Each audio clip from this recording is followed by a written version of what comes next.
Hello, good morning.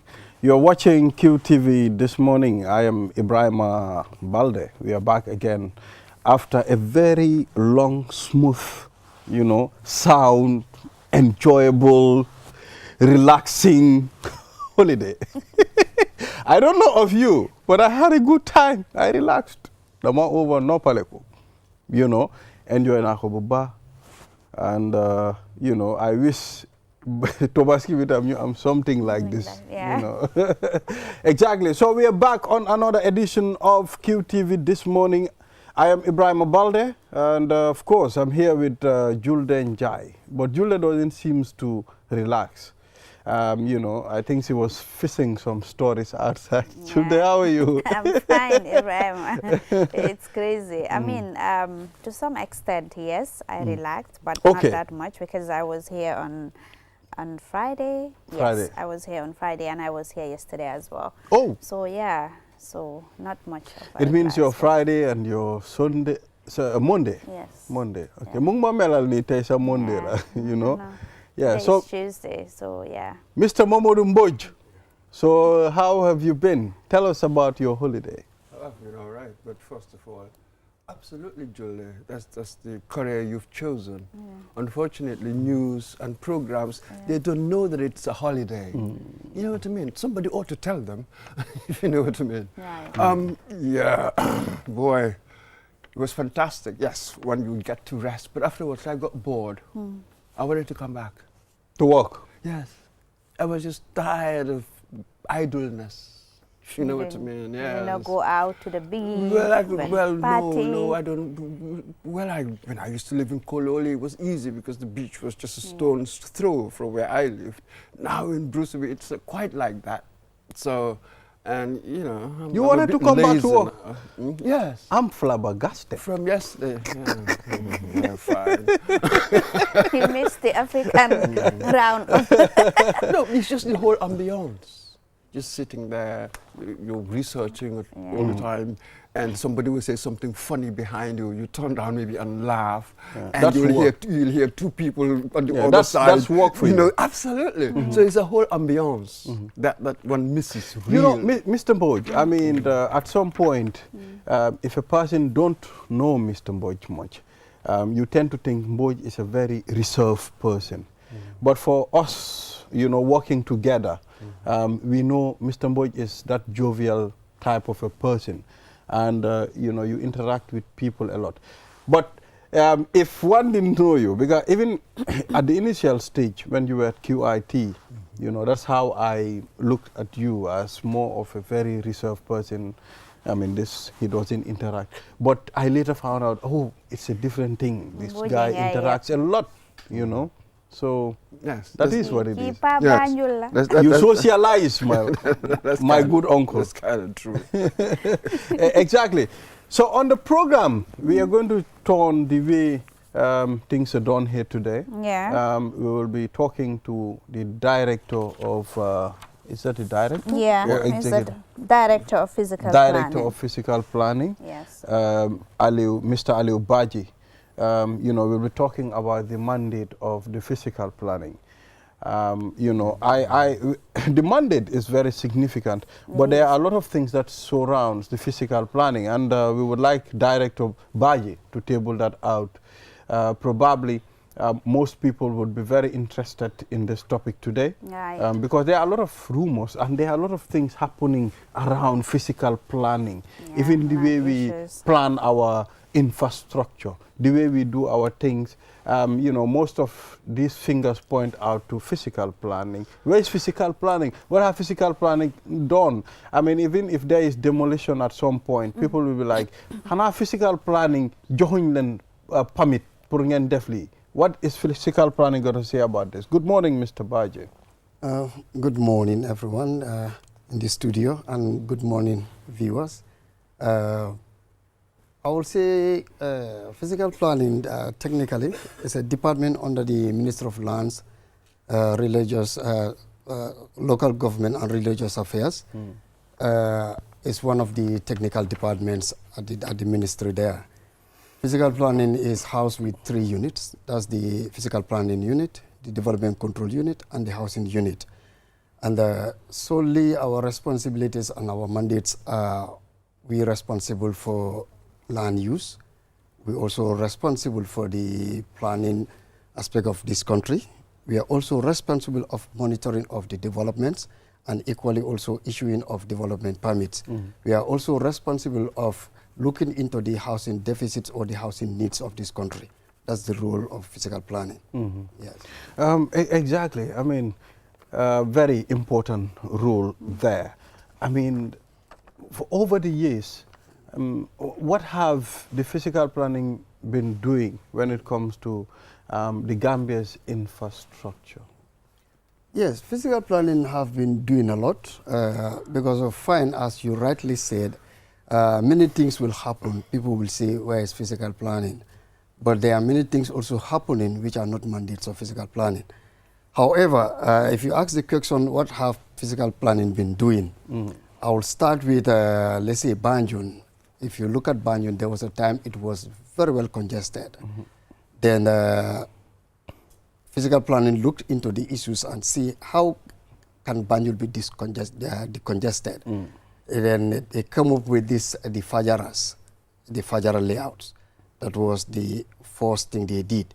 Because of, you cannot just take people from a settlement and just don't give them a proper settlement. Then the Fajara layouts were created and people were sensitized.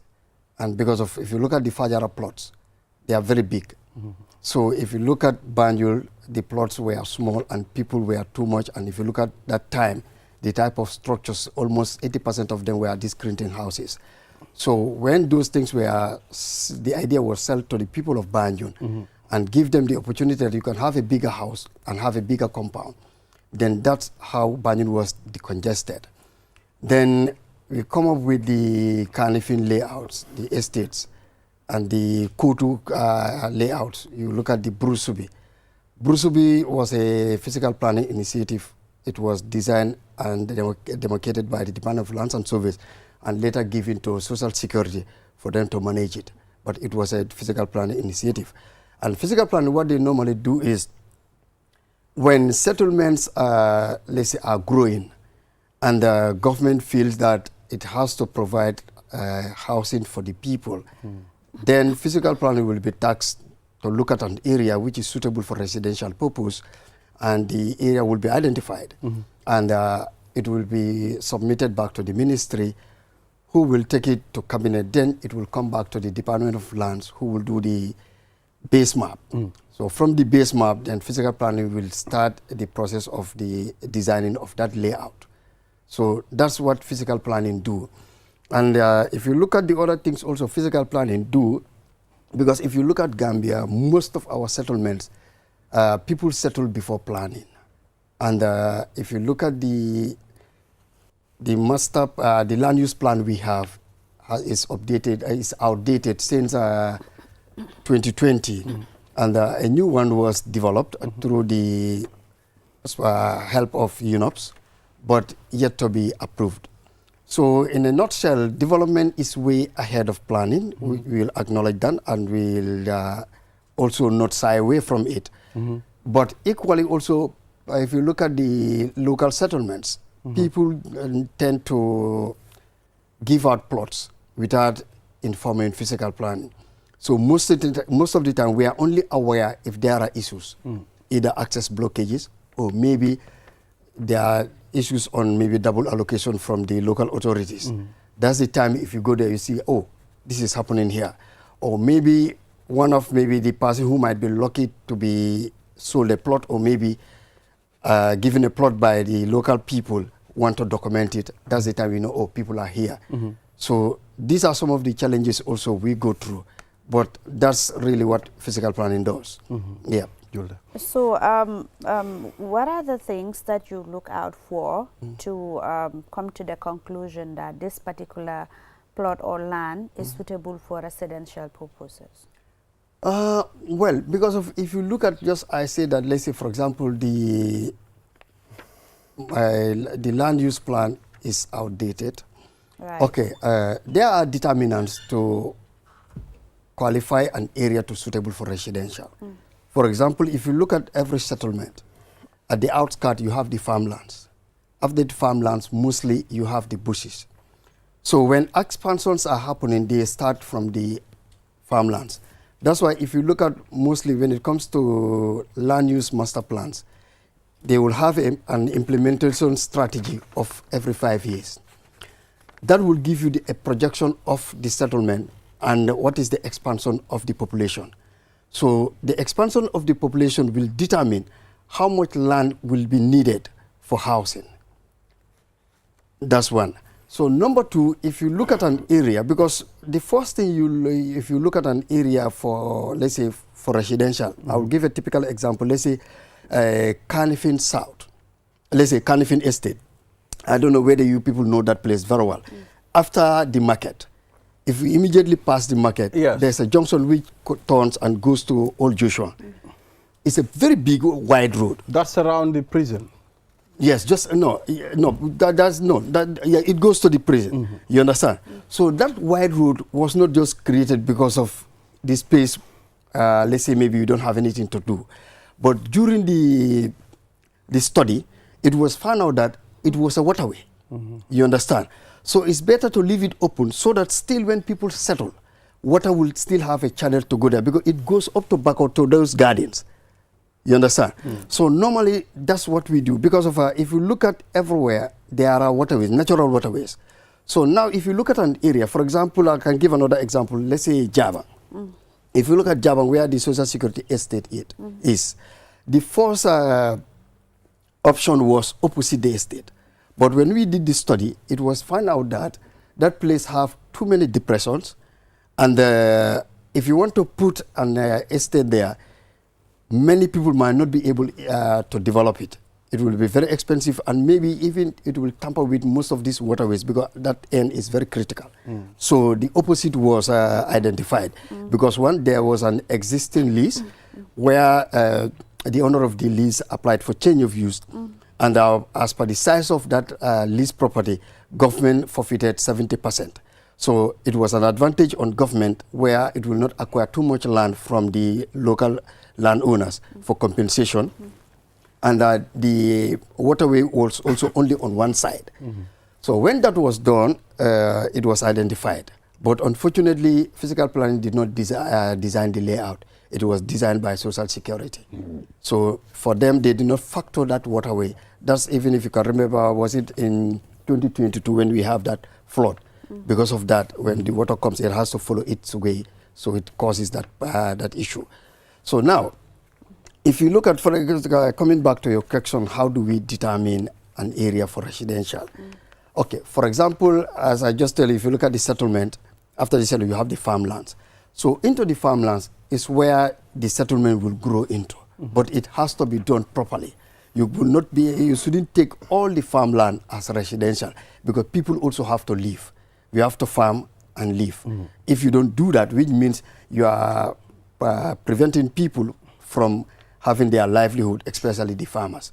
So that strategy you use to determine, okay, this particular area might be identified for residential, but not everybody has to start at one point. Because even, for example, you look at Tanje, there's a layout there. Look at Tujarang, it is done strategically, not to congest everything at one place. But is that being communicated to the people? Of course. The local authorities responsible? Always that is done. That's always done. You cannot go and take people down without engaging them. That's not possible.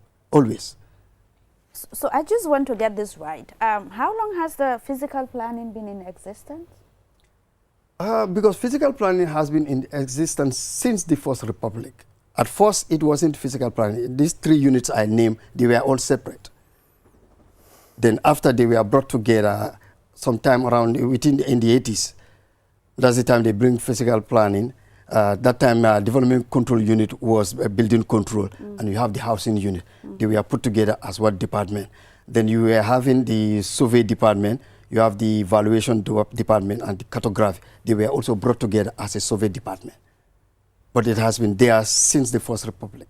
Because the reason why I ask is that just like Balde mentioned, of recent we've seen a lot of land problem demolitions going on in Jabang. You have the Salaji areas and all of that, and you know, fingers are pointing at physical planning. You know, because someone will settle, build a multi-million-dollar C complex, and then all of a sudden you wake up one morning just to find that that complex is going to be demolished. And the reason for that is because maybe this is not a residential area. So then that is why I'm asking, like, what is the physical planning really doing? Has this been, are they in collaboration with the Alcalos real estate companies to actually tell them that this is for residential purpose and this is not for residential purpose? Yes, thank you for that. Because not all demolitions are done because of they are not residential areas. We have to understand that. Okay. Demolitions are done based on illegality of that structure. The structure built is illegal. That's what brought what will bring. Can you explain that? What do you mean by that? Okay. For example, if you look at QTV, these structures all applied for development permit and they were issued permit. Inspection was done to look at the suitability of the structures as per the land use, because the land use also is key. The land use in this property is institutional. That's why you have institutional activities within this area. You understand? Okay, some of the demolitions, for example, maybe you just want to come, you don't want to come straight, but for example, Salaj, what is happening there right now, it's not because of it's not residential. Those are public spaces. You understand? People deliberately went and sell it to people and they started developing. So these are public spaces. And none of those people will say they started developing until they finished. Physical planning never went to them and served them a demolition notice. We have all that in record. But this is Gambia. People will tell you, do it, nothing will happen. If you build, government will not come. But these spaces are for the general use, not for an individual. Why should we allow somebody just to take what belongs to everybody, sell it out, and take that money and deprive the communities from using those public spaces? You understand? Some of the demolitions are court judgments, court orders. Because of, for example, today, if this property here is not, the person who sold it to Q Group is not the owner. If the right person comes and come with his documents and show that he's the owner and take whoever sold it to Q Group to court and he has a judgment and he's not ready to let this place go, the best thing what will happen to this complex is going to be demolished. But that's the court. So people will not sit and say, but they built. But if you build on a stolen property, what do you call that? So we should understand it's not about people taking, it's about stolen property.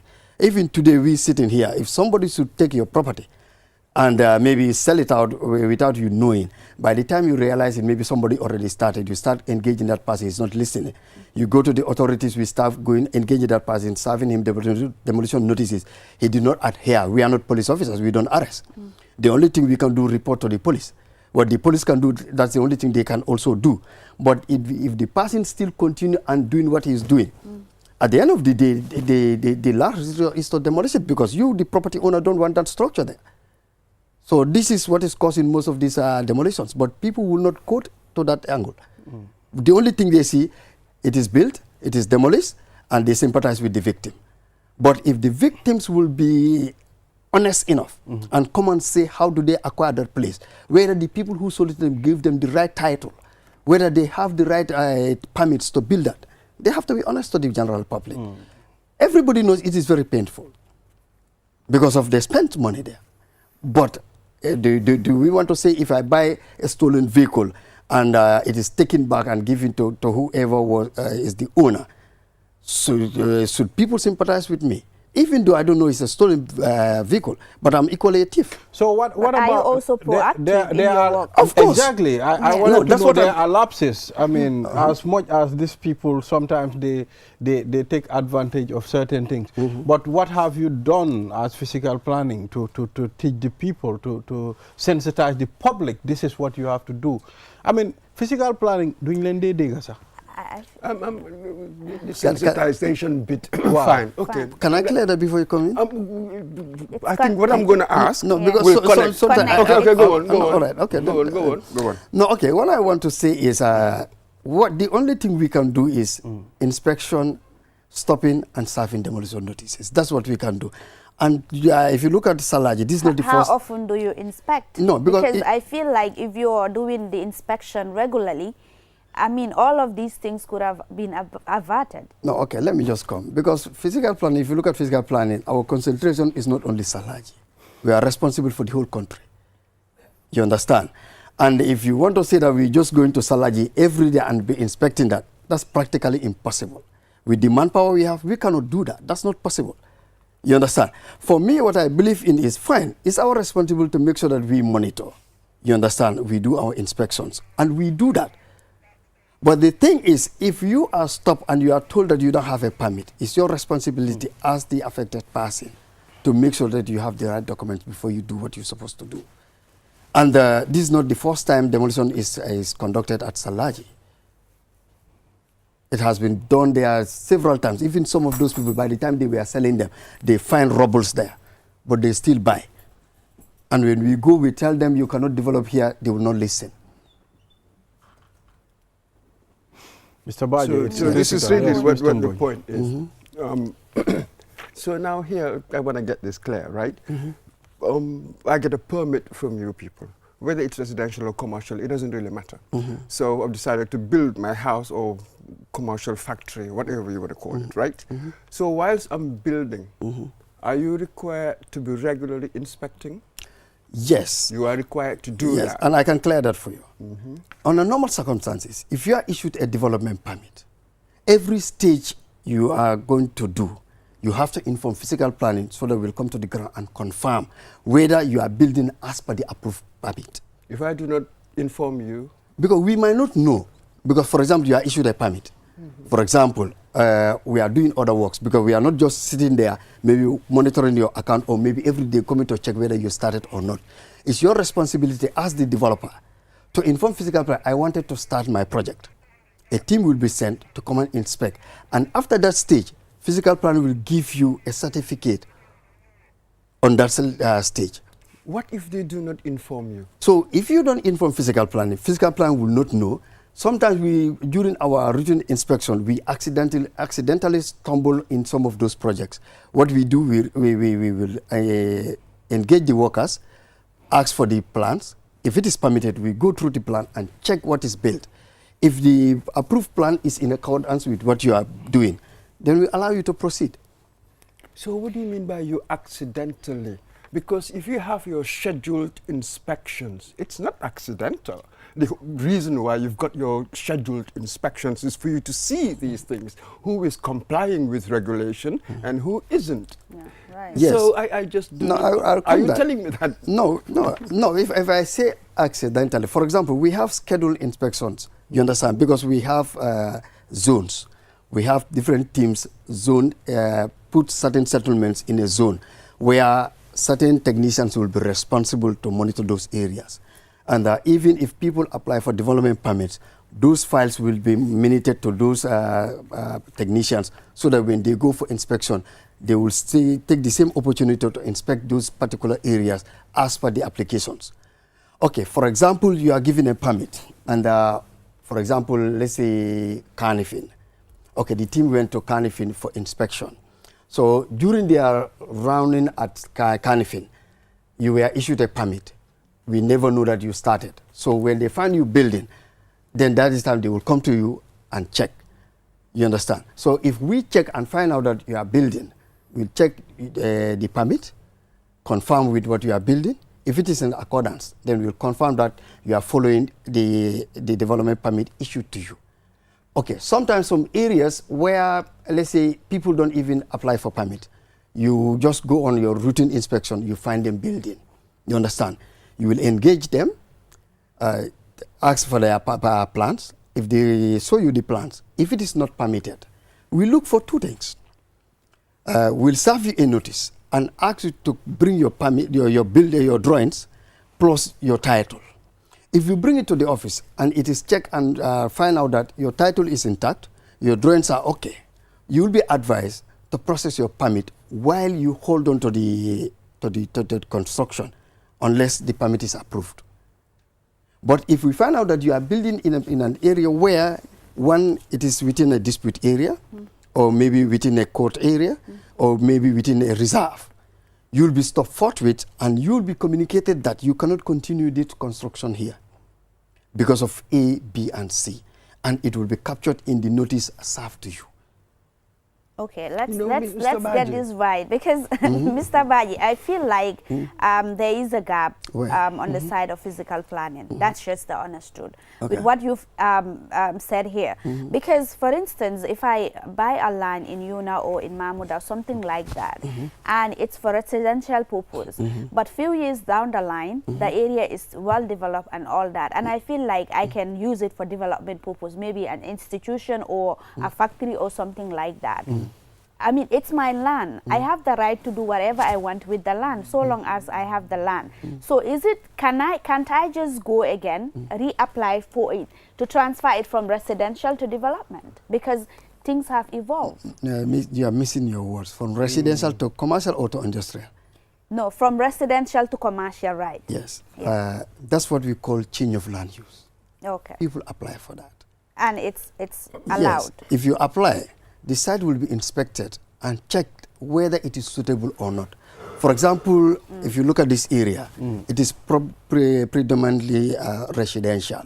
You understand? For example, let's say this Q group complex, you want to turn it to an industry. What type of industry? It is suitable within the residential area. And that is not only determined by physical planning. NEA will be engaged.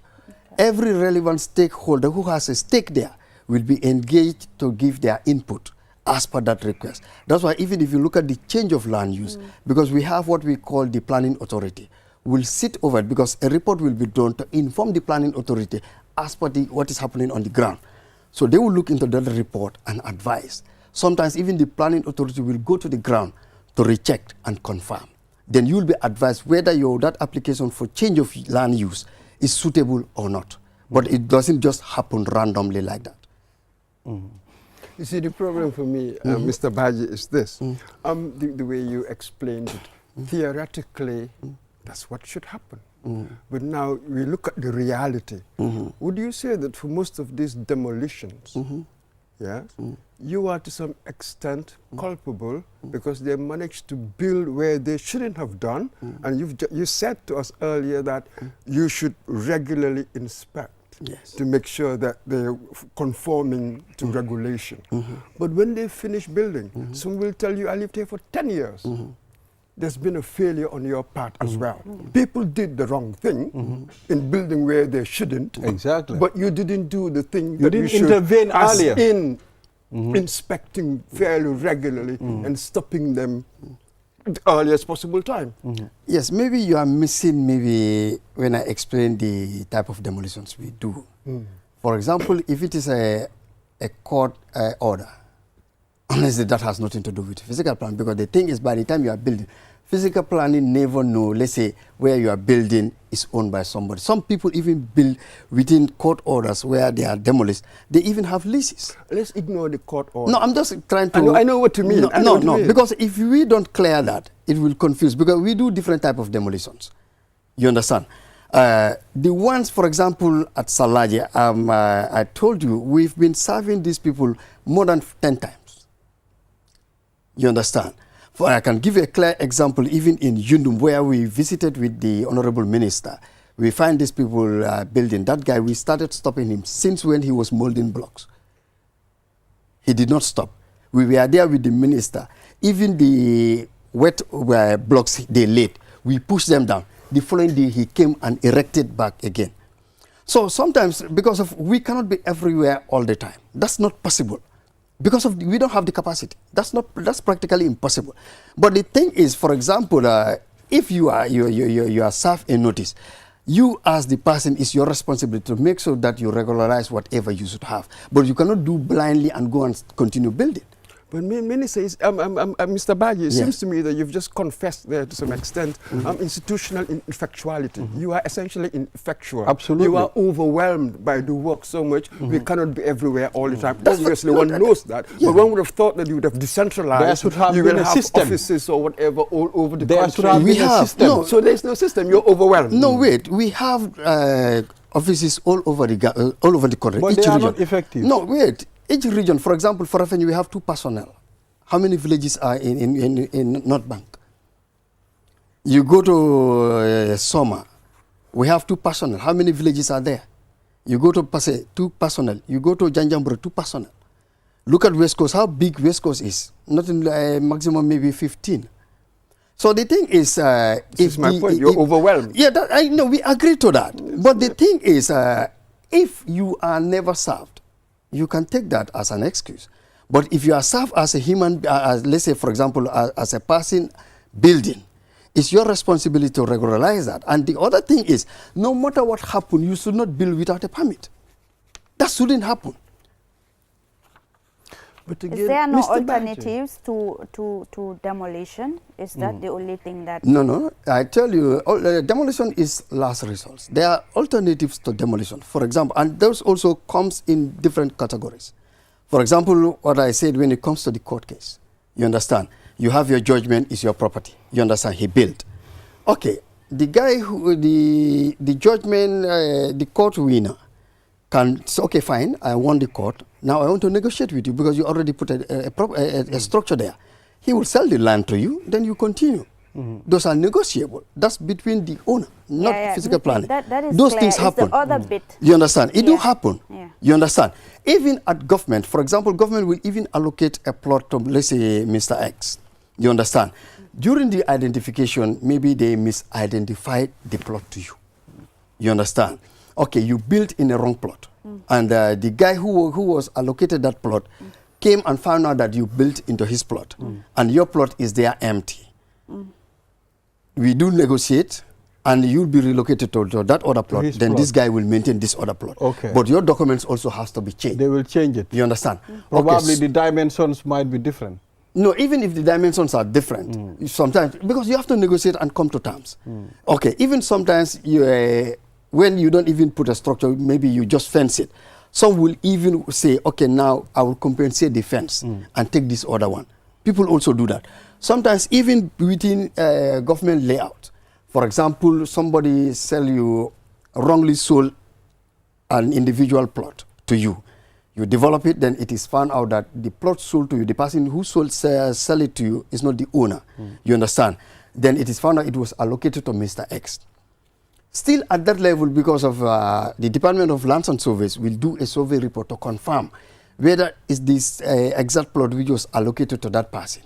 Still, you, the person who's been sold, who bought that particular plot, can engage the guy who was allocated the plot. You negotiate.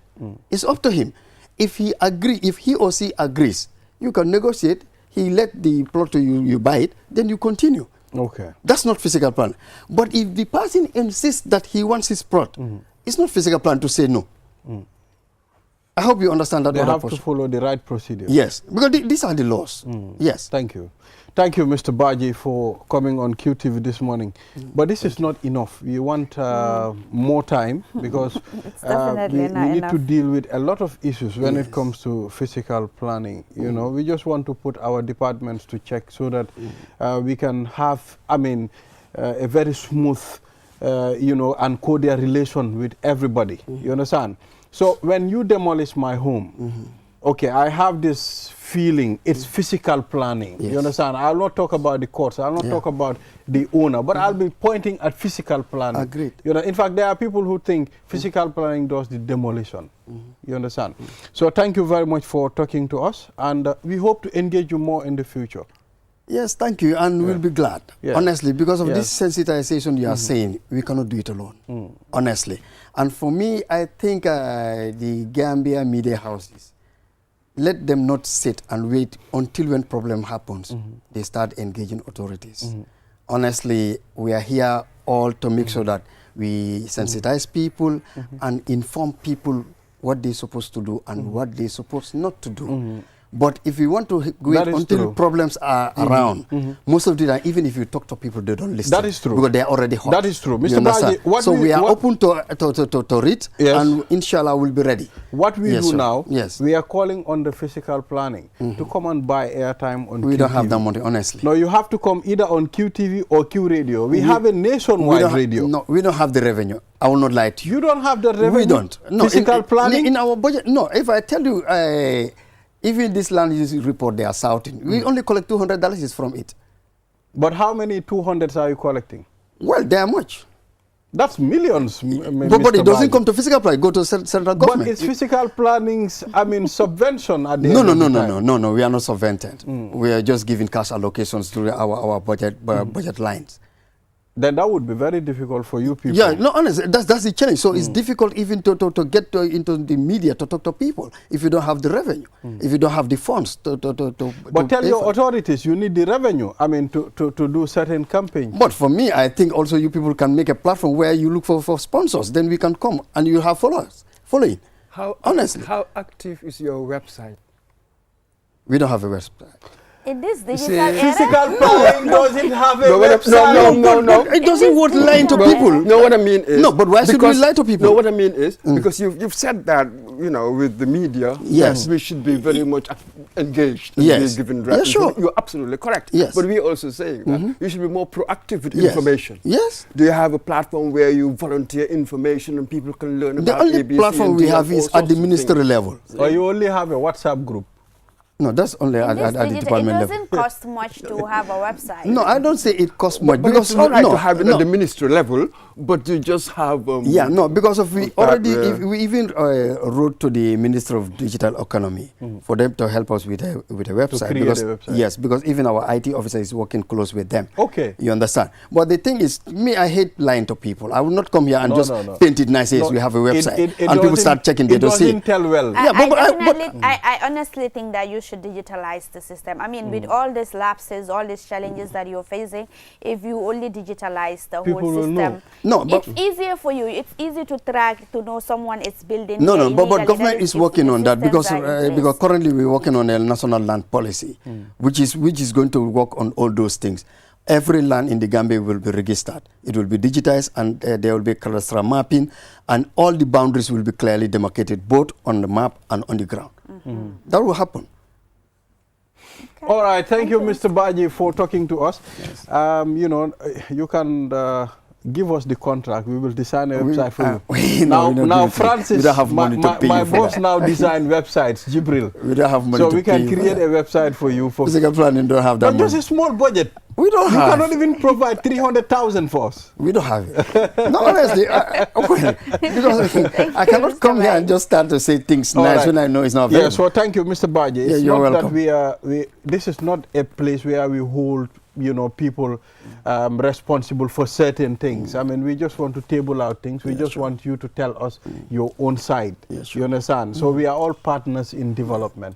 Yes. No. For me, I don't see it maybe holding me responsible for whatever, but I'm the head of the department. I take responsibility, no matter what happens, whether wrong or right. Not all what we do is right. We are also human beings, and we are bound to make mistakes. Absolutely. But at the same time, when we are wrong, we have to acknowledge. True. You understand? True. So that's it. Thank you very much, anyway, Baji. you're welcome. Yes. Yeah, so viewers will take a short break. After the break, then the newspaper review. We'll be back.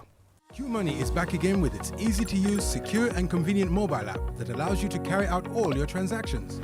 No matter where you are or what time it is, you can always access your funds. With the new QMoney app, you can cash in and out, buy credit, buy QPower, shop, make payments, and so much more. You can also send QMoney, pay bills, receive international remittances, and transfer cash to others. Just download the app from your Play Store or App Store and get started. For more information, call customer care on 133. QMoney, Sinu Kalpe. We innovate, others follow. QCell moy suñu boss. QCell moy suñu boss. QCell moy suñu boss. Soru Go, ebeda wada full network suda tili. QCell. Ni lafta diamula wati jamala mune diata. QCell. Most reliable network jumala keta wati. QCell. Wo quality man nyon soda jam ona manke QCell. Hanibe wulo ni farole kono walante be bako na jala fayola network ko se taria. QCell. Sunny boss. Nyo finjeka indi 3G new delu taxi 4G plus and now we bring you 5G. 5G. First and only 5G provider. Itella follow adi doron nesa keno. Gambia bela nyon tawa fele QCell. Ko fasunta buka busi QCell. Itella multi milka kukutol nati Gambia. QCell made lori la kiliano yele imanjina amanda wala itella ka quality dila dadi ma itelle silo wala wodol mume be keno ma. QCell sunny boss. QCell sunny boss. QCell sunny boss. QCell sunny boss. Connection of a bambandi QCell sunny boss. QCell most innovative QCell sunny boss.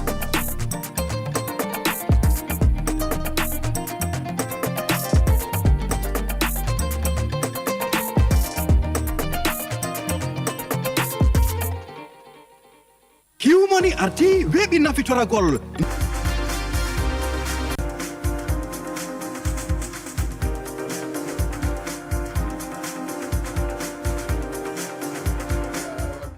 We are back. You're watching QTV this morning. I am Ibrahim Abalde.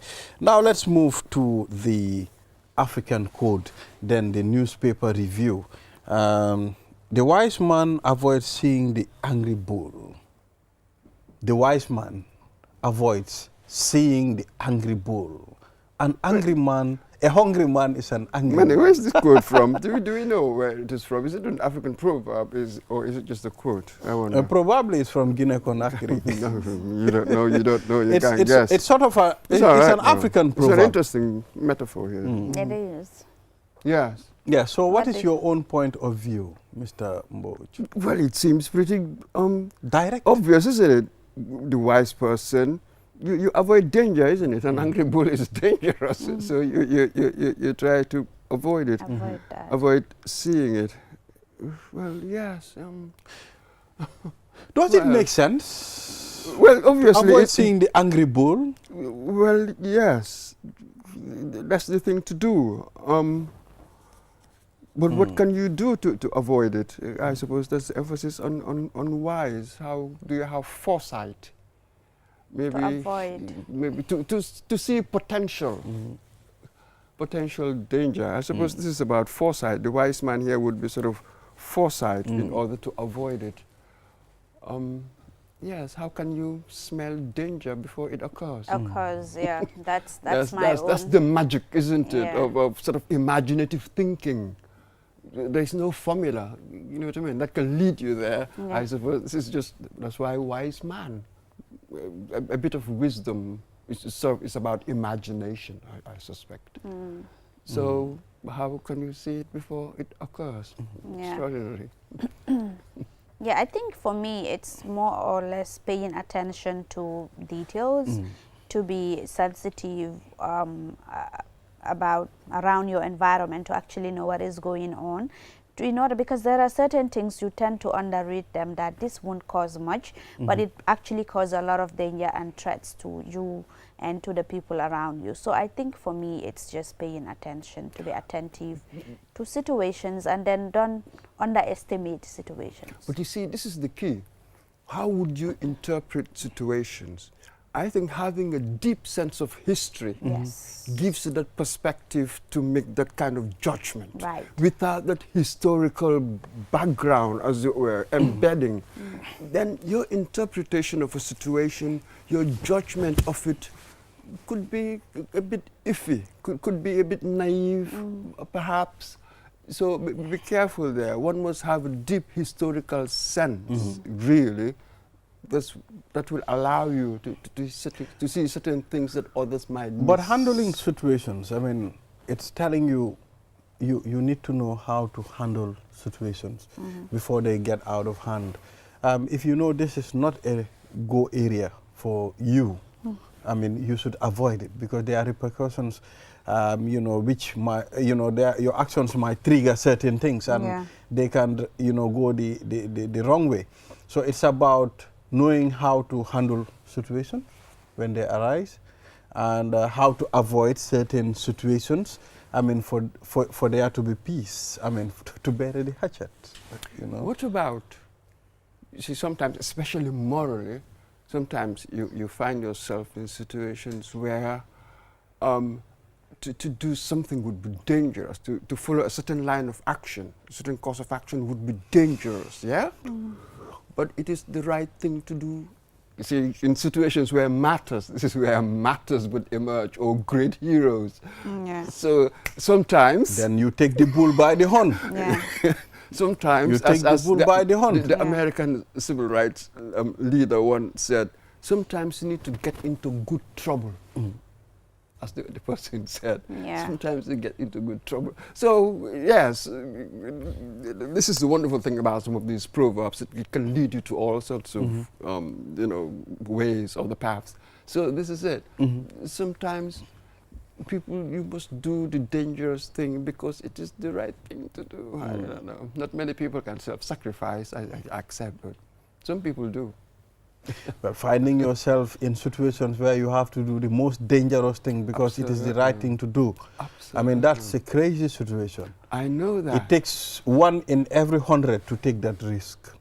Oh, absolutely. When you think of really all the freedom fighters over the years, you knew that when you're caught, you'll be killed. You know what I mean? All the having to sort of run the gauntlet, facing all sorts of potential problems, yet some people in history have sort of done it. You know? Exactly. So let's proceed. We take a look at the stories making headline. I mean, do we have some of the papers? Yeah, we have interesting papers. We have Foroya Point and the Standard. On the Point newspaper, you have government stops over 1,424 absentee workers' salary. This came following an audit that was done recently, and they found that over 1,400 people, ghost workers in the civil service institutions. That is right, a lot. Over 1,400 ghost workers. Oh, we're still talking about them. We're still talking about it. Well, we've been talking about this for a while now. One would have thought that, you know, they had done something about it. We're moving away from it, but apparently they have not. Yes. So we still have another headline on the Point. NAWEC assures 150 megawatt solar power will address energy security. 50 megawatts? Okay. Well, perhaps what they mean is that will be part of the solution, isn't it? Yeah. So you need to do lots of things, because I think apparently the target is that by what, I don't know, 2030, I don't know, they want 40% of our energy use to come from renewable, something like that. I'm not absolutely exactly sure, but something like that. Yeah, so this will be part of that, but I'm not sure whether this on its own will do it. So, yeah. And we must we're just waiting to see, because the target was 2025 universal access, nationwide access and water stuff. and electricity. Yes, but what does that mean? What does that tell me? Whether is access the same thing as regular supply, uninterrupted supply? I do not know what access just in itself means. You see, I can have all the wiring and all the rest of it, but if I do not have power, I'm going to have to go and buy a candle. All of this wiring and the infrastructure being there wouldn't help. Is that access? You know what I mean? So we need to clarify certain things. Obviously, having the infrastructure in place is one thing. Having regular and uninterrupted supply, that is something else. I think that's what they mean, because recently they are doing so well, you know, with the power cuts and on and off. You know, that has really reduced drastically. We have to commend NAWEC for that. You know, compared to last year, on and off, it was really crazy. But since the beginning of this year, we've seen changes. But this is the key. Even recently, until, was it yesterday? Or on Sunday as well, well, at least where I live, started frequent cuts. I think yesterday the whole day on off. I was like, oh, the honeymoon is over. You know, that's what I call it. Yeah. But yes, you're absolutely correct. So now the challenge is in the longer term. I keep saying that, can we really go for 6 months or just 1 year without power cuts? Without power cuts. Now that will be interesting, you know, because in the short term you really can't tell. You know, you can do it for 2 weeks, 3 weeks, 3 months. You can even do it, you know, for that period. But for us, what we are talking about is sustainability in the longer term. It's just a matter of investing into very good and powerful power plants. I mean, the whole country should have experienced stable electricity. Right. But probably with the OMVG project, we have seen the rural electrification. Yeah. The other day I traveled to the Fonyi area, Combo East. I was perplexed by what I saw. I mean, you know, they've electrified almost most of these villages, you know. So I think we are coming up. As time goes on, you know, we will be there. My only worry is now that they are not renewing the contract for car power ship, I don't know if that will affect the Gambia's energy sector in a way, but it would be good to invite Buba Baji again to see the impact that is going to have in our energy sector. Well, I think Gambia should be independent now when it comes to electricity. It's unfortunate, but we shouldn't be relying on other countries, or we shouldn't be relying on private bodies for electricity while we have our Kotu power station. It's just a matter of enhancing the place to provide electricity. Pigs might fly. Mr. Balde, you keep saying that we should be at this level, we should be able to provide this, we should be this, we should be that. It's 60 independent, Mr. Momodumbo. Based on what? You have countries that have had independence far longer than you did, but they still haven't done it yet. So I think that you're looking at these things through naive lens, really. God, independence is a project. It's a long-term project. It's not something that you just say by your fiat. Oh, now I'm independent. What does that mean? You know, you discover it, as it were. What's the independent action? You discover it as you go along. Absolutely so. So let's forget about we should have been this, we should have been that, we should have been this. This is where we are. What do we do next? Now you've talked about car power, the fact that we're not going to renew it. But again, you would also think that before they decide that, you know that, you know, they know, we hope that they know where they're going to get that supply from. Because otherwise you wouldn't say that you wouldn't renew their license, isn't it? So yes, one would think that there's good planning there. They know where they can get that supply that car power used to give us. They will know where they can source that. That is the reason why they've decided for car power to go. That's the rational thing one will think, really, isn't it? So that's what it is. It's going to be a very, very tough journey for all of us, the whole continent, really. We are all struggling, grappling with this energy, really, well, which is at the very heart of any development. I am pretty sure when you tell other countries we struggle for electricity still, they'll be wondering what exactly is happening. I mean, why? Electricity is a necessity and it's a basic human right. I mean, when you talk about other countries where, not in Africa. Then. Not in Africa. But you know, when you tell your friends in the States we do have power cuts still, I mean, they wonder. I mean, how is that even true? That's curious. Do we have any other news here? Yeah, we have headlines here. You have KMC to investigate indecent exposure of woman accused of stealing. Well, I saw the video that is making rounds. I saw the video circulating. Okay, the woman was caught. Yes. And then they stripped. Yes. They stripped her and stuff with her baby. Like I mean, she was with her baby. You see, we have the culture of filming everything, anything and everywhere. I hope that by we you mean the whole world. Well, because everybody, that's what everybody does. We go to the US, go to that's Europe, the whole world, that's what everybody does. You know, but there are other situations. I mean, I think they can be handled well. You know, to avoid certain things. They would have, I mean, questioned the woman, or they would have handled it with her without even anybody knowing, but rather than talking and making a lot of noise. Well, for me, I wouldn't sound moralistic, not in the sense that you're sounding, because that's completely irrelevant now in this world. People will do whatever they want to do, especially now with social media and the selfie and the videos. They will record everything. Even somebody dying, instead of helping you, they will record everything and put it on air.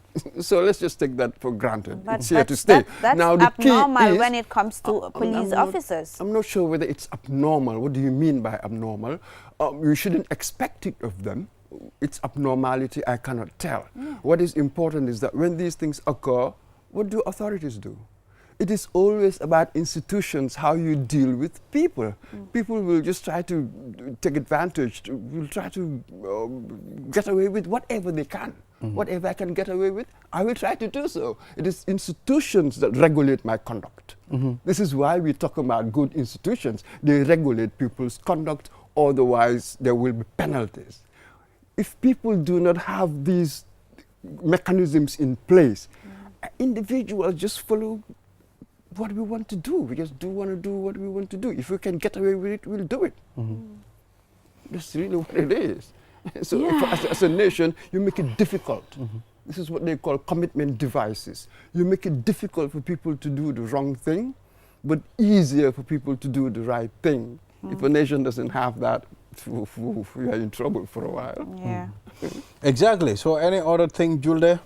Yeah, we still have papers here. We have still on the Standard, Halifa speaks amid speculations of comeback.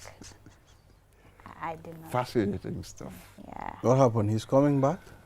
Well, it seems to be the suggestion there. It seems to be. Coming back? I don't know of coming back.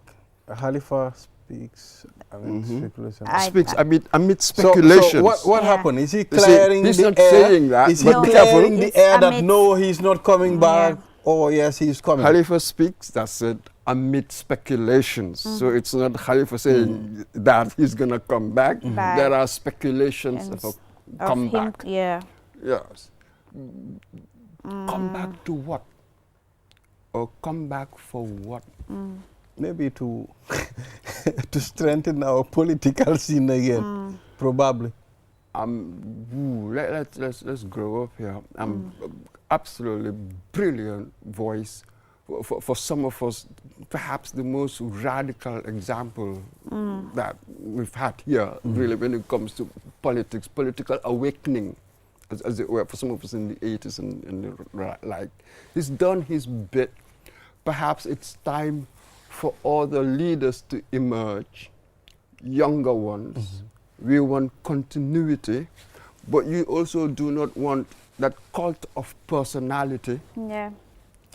Everything around just one person. Also, I do not think that that is healthy for a democracy. Yeah.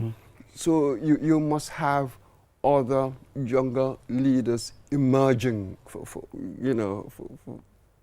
the sake of the children, for the sake of our future, as it were, that sort of thing. So just to give it context, I see on the Gambiana website is an interview that was conducted on Star Radio, and he is saying, in quote, "I don't want a government job. It's simply a responsibility I took for the betterment of the country, not because I need a government position. We have been trained to love our country and our continent and to contribute to their development." Salah added, "What Gambians have taxed me, I can do very well, and I am always ready to serve them. But the question is, the question about comeback is not important because Gambia doesn't require anyone to plead for permission to serve." So what is the task? Is there any specific task? Or is it the old role of being a teacher, you know, being sort of a model for a good number of people? So and awake now. I find this interesting. He reaffirmed his commitment to supporting any initiative led by sincere Gambians determined to uplift the nation. He said, and I quote, "I am ready to support those who genuinely want to salvage the Gambia and help it reach its development goals, but not those who are just scrambling for positions. I promise that I am willing to share my ideas with anyone committed to the country's progress." I would Right. Hope that most of us by now we know his ideas. We've been listening to him since what, in the mid-80s. Right. I don't know what all of that means at all. To me, they're just words. I have no idea what that would mean in action, what that would look like, if you like, in action.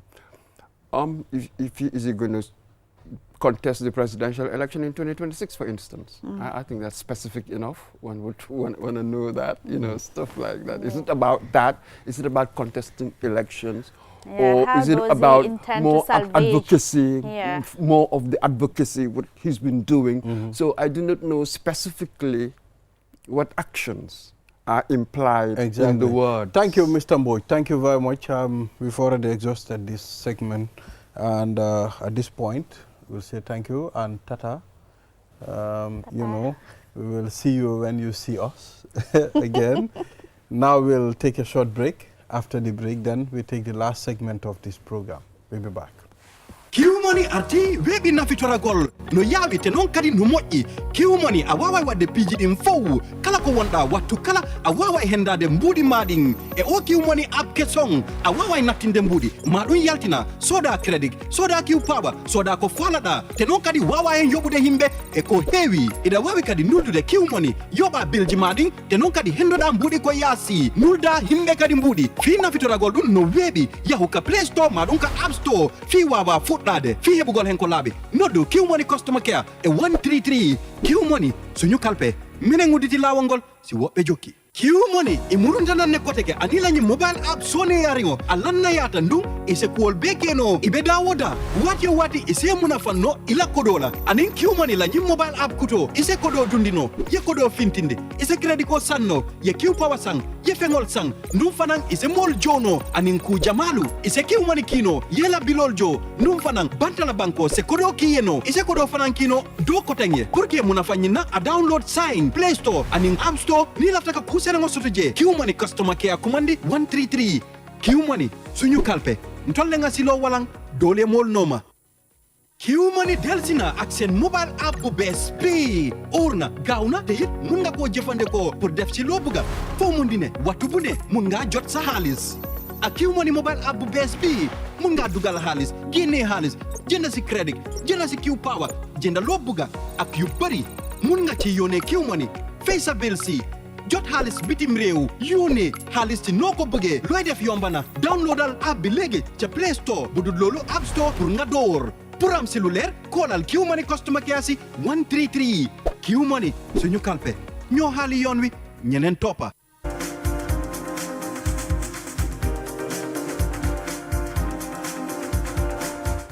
Thank you very much. We are back. You're watching QTV this morning. And I am Ibrahim Abalde with Julde Njai. Now let's move to the last segment of this program. We have an author of 3 books. I mean, triple book launching.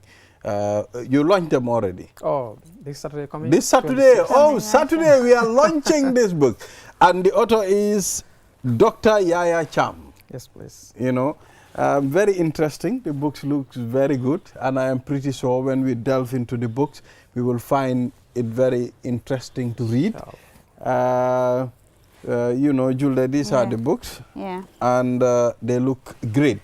So, Yaya, thank you very much for coming on the program, and we hope by the end of this segment, we will learn a lot, and many people will be preparing for the launching on Saturday. Yeah, so please. Tell us about yourself. Who is Yaya Cham, doctor? Thank you very much for having me. Allow me to say, Auzubillahi minash shaitanir rajim, Bismillahir Rahmanir Rahim. Special thanks to the management and then the team here hosting this event. Yaya Cham is a Gambian by birth, born and resident in Talendin, Cham Kunda. I've attended my primary education in Latikunda Savage Primary School. Oh, Savage, my primary school. Okay. Okay. I've done the secondary schools here in this country, high school in this country, the Gambia, and the university. I did my first degree, economics and mathematics. I've also taught in schools, including the Sugura Secondary School, Gambia Technical Training Institute, Jollof Tutors. Okay. Yes, I've worked with Council for Arts and Culture. I've also worked, I'm currently working with the Central Bank of the Gambia. Okay. As economist. Wow, nice. I've been on international contract for the last 4 years, representing the Gambia Central Bank in particular, at West African Monetary Institute. During that time, I have the passion to write something outside economics and finance.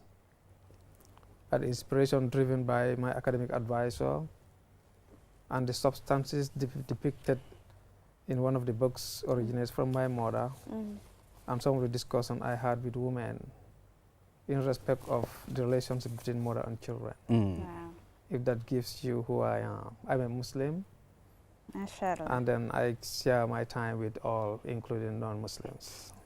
So what is the inspiration? Because the notion, general belief is that mathematicians or those specializing in the commerce sector are not very good writers. So I'm surprised that you wrote 3 books. 3 books. Yeah. So what is the inspiration behind all this? Thank you very much for the question. As I said earlier, when I defended my thesis, my PhD program in economics, my advisor asked me to write articles and publish them, but it out to my degree. I mean, to be able to have honors, it's one of the requirements. I got 3.95 out of 4. Wow. But he said, I want you to write these things and publish them. I open a page and then I publish, some few papers. He asked me to write a book, not in economics, not on finance. For me, it's like, wow, I spend all my time writing economics, discussing finance. How can I write that?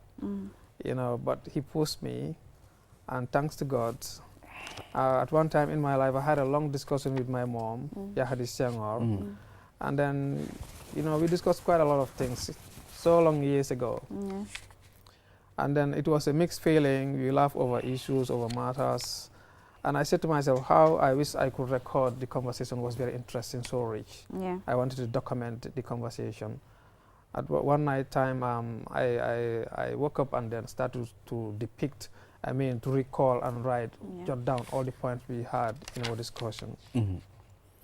And then the following morning, I resumed work, and then I started to develop on the discussion I had with my mom. Eventually, it becomes like a book. It's like somebody told me in my ears, hey, look, this is what your lecturer, your advisor was telling you. Write something outside economics. So, that, pricked my mind. And then so 2 of my colleagues, they said, yes, it can be a book. And that is it. I've been in commerce for all my time. That is economics, not in literature per se.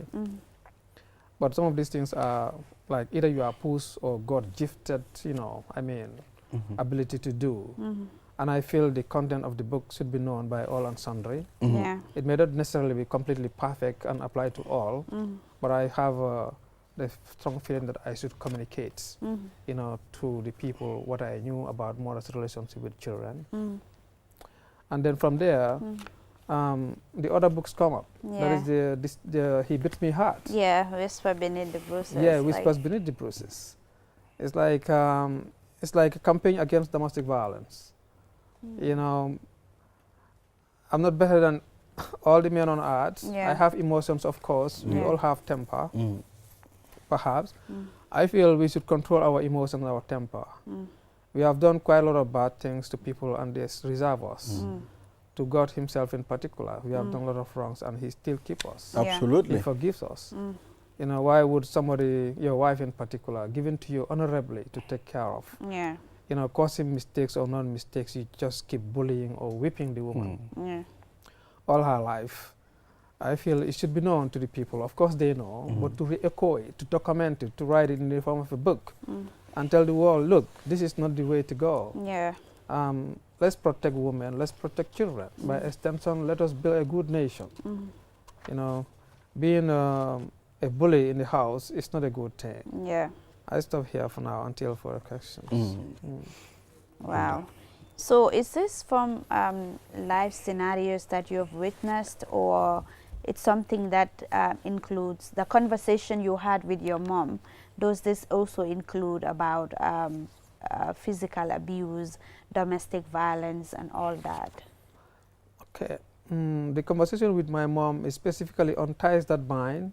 Okay. The book you have there, the cover page is my daughter. Ties That Bind. Okay. Yeah, it's my daughter and my mom. Oh, okay. Yeah, when they were staying with me in Accra, I had a snap on my photo of this. Okay, people. that's your daughter. Yes. Okay, nice. You look Fulani. Yeah. Okay. Yeah. I never thought I will need this picture actually. Wow. And then by His grace, that is it. Wow. My discussion with my mom was centered on this. If you check the content of the book, you know, it tells you a lot about mother's sacrifice, you know, to become a mother, to raise you up, take you to school, you know, and then you should pay back honorably, you know, respecting your mom, taking care of your mom. Right. Mother's relations, siblings, family members, even co-workers, taking care of your mother's religion, you know, culture, all these things. You know, you really need to pay back. It's a payback period, you know, to our mothers. So my mother's discussion with me was centered on the ties that bind. Yeah. And He Beats Me Hard is a life experience. It's like you are domiciled in a particular place, you see this thing happening, you see a gentleman, call him a gentleman because like it's a guy who, you know, for example, you have 200 girls, you know, ladies who are mature enough to get married, you give all the 200 kids to the man. But in actual fact, in the house, is a beast. You understand? Whipping the woman 24/7. You go outside, you look so cool. Everybody embrace you. But internally, you are a demon. Internally, you are just like. So we should be mindful as to who we really give our children, our daughters, and then when we marry, we should really respect where the ladies come from, the reasons why your wife is given to you, and what it really means, you know, to be bullying, to beating the woman 24/7. It has all impacts on our future, especially the children, broken homes and the like. So these are live witness, these are non-fiction, you know, materials. All right, so how long does it take for you to write a book? Well, it takes, for that one, it takes me almost 9 months to write. Yeah, but I was writing it side by side with the dystopian dream. Okay. The first experience is like it takes you time to be sure that, you know, this is a material that people really need to know. It takes you time. You write your manuscript and give it to friends, colleagues to view, and then, you know, insert their comments. So it really took me almost 9 months to come up with the first copy. Okay. Yeah, that is the Ties That Bind. The other one is like 7 months. The dystopian dream. Okay. Was going side by side with the Ties That Bind. That Bind. Okay. Yeah, that was like nightmare. You call it a dream. You know, that talks about politics, governance, and the environment. Okay. So it's like 9 months to 1 year. You know, you should be able to have a manuscript and send to reviewers, people who you trust can add something, some substance on it. So moving forward, what are we expecting from Dr. Yaya Cham? Is this something that, did you find passion in this after writing 3 books? Or you just did this because you felt like, okay, you needed to pass exams or thesis? As I said, I've already defended my thesis. Yes. 3.95 out of 4.0. Yes. It's just like a push to write something outside the economics, according to my advisor. In a nutshell, I've graduated. I've passed that level. Right. But it's like also, it's a passion to write, and then to inform people. You know, talk about non-economic perspective, talk about emotions, talk about how to build family life, talk about governance. These are emotional things and a passion to write about. Right. And I feel people should know, not even on academic basis. Right. So are we also expecting more books in the field of commerce, economics, and the like? I've written 6 books altogether. And 6 books? Yes. The 3 other books are on economics. One of them is called Beyond Groundnuts. You know, Gambia, you know, ground is one of the most recognized cash crop. The cash crop, yeah. Yeah, so the book is called Beyond Groundnuts. That is to diversify the Gambian economy for a legendary future. You understand? Let's diversify our economy. That's what I'm trying to talk about. Right.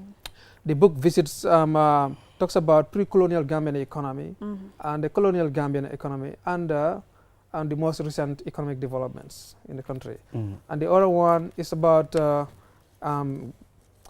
Gambian economic insights. Yeah. The target is for university students, 100 or 200 level students. It deals with microeconomics, macroeconomics, and international trade. This is the second economic textbooks. And the third one is about regional stability of the WAMS. The WAMS is West African Monetary Zone. Trying to talk about measures that we can really apply to stabilize our economies in the region. These are the 3 books in addition. Okay. So now let's talk about the book launch. The launch itself, yeah. Where, time, the guest. Yeah, the book launch, by the grace of God, Allah, is going to take place this Saturday coming the 26th of April. Okay.